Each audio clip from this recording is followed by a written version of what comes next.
우리 구독자 여러분들, 올해는 하얀 소의 기운을 많이 받아서 신성하고 기운이 충만하고 뜨거운 열정이 넘치며 항상 즐겁고 행복한 일들만 가득하시길 바라면서 소망하는 모든 일들이 전부 이루어지기를 기원 드립니다.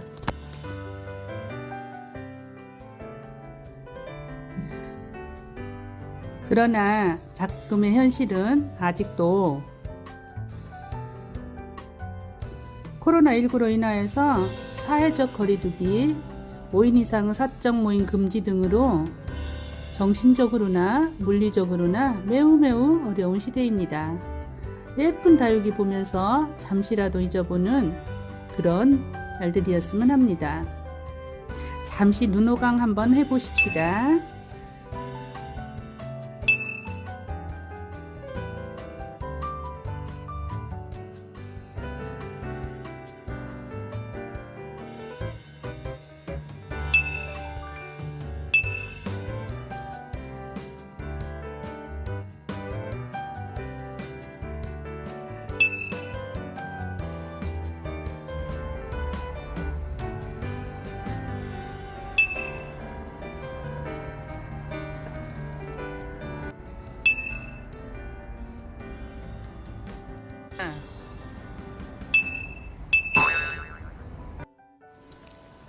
안녕하세요.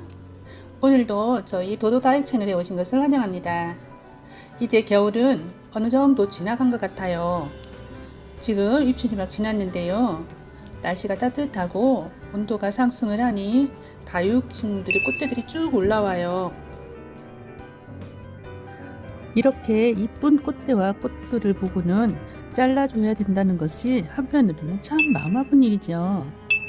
보통 다른 푸른 식물들은 꽃을 피우다 보면 꽃을 보면서 힐링을 하곤 합니다. 그러나 우리 다육식물들은 꽃대를 잘라줘야만이 로제트가 예쁩니다.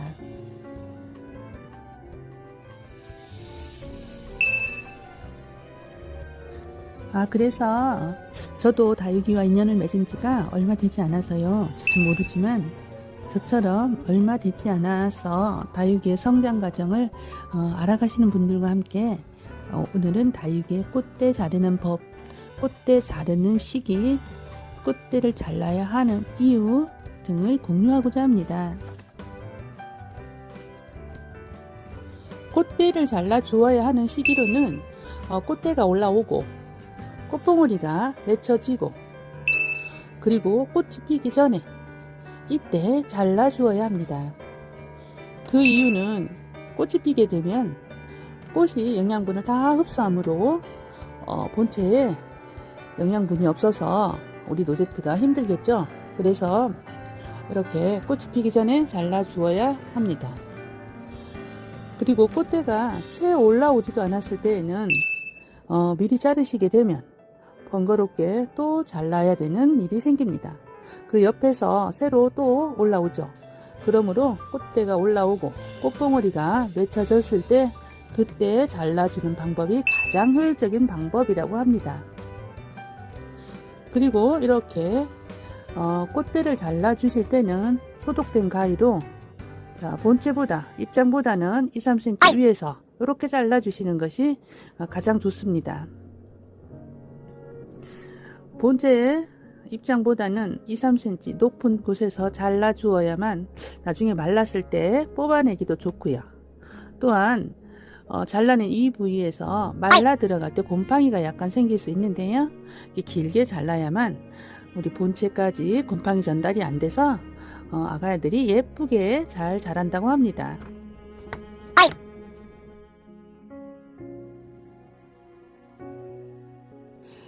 다음으로는 꽃대를 잘라 주어야 하는 이유는 여러 가지가 있겠습니다만 예쁜 꽃은 다육이가 피우고 있다면 사람들도 꽃이 좋아서 예쁘다고 하면서 만져주잖아요. 그렇듯이 깍지벌레나 진딧물 등도 예쁜 꽃을 좋아하고요.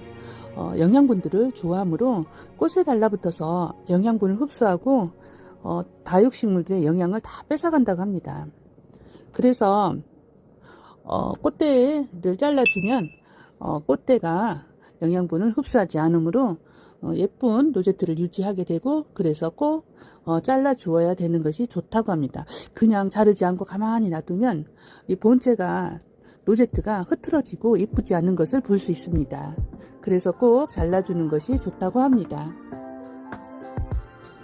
앞전에 자르는 부분에 대해서 설명을 드리기는 했습니다. 가위, 소독된 가위로 자르는 것을 설명드리기는 했는데요. 이 화면에서는 자르는 방법이 장갑을 끼고 자르는 방법에 대해서 설명해 볼까 합니다. 우리가 꽃대를 자를 때 맨손으로 손톱으로 똑똑똑똑 자르게 된다면 손톱 끝에 있는 균이 침투를 해서 바이러스가 번져서 로제트를 상하게 할 수도 있어요. 그래서 이렇게 의료용 장갑을 끼고 똑똑똑똑 이렇게 잘라주는 방법도 우리 아가야들을 건강하게 키울 수 있는 방법이 아닐까 이렇게 생각을 합니다. 소독된 가위는 반드시 사용을 하시고요. 가위가 옆에 없을 때는 이렇게 장갑을 끼고 사용을 해보세요. 똑똑 이렇게 떼시면 되겠습니다. 그냥 자르는 것보다는 다육이한테는 환경이 더 좋을 거예요.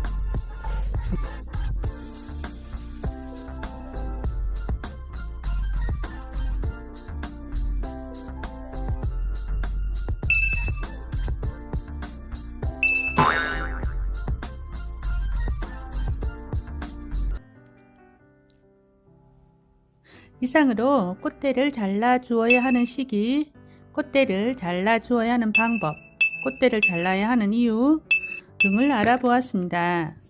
다육이를 키우려면 관심과 사랑과 부지런함이 있어야 되겠더라고요. 지금은 꽃대를 자르는 시기입니다. 여러분들도 예쁘게 잘 관리하셔서 예쁜 로제트를 유지해 보기 바랍니다. 이상 저희 도도다육 채널을 시청해 주신 여러분들께 감사드립니다.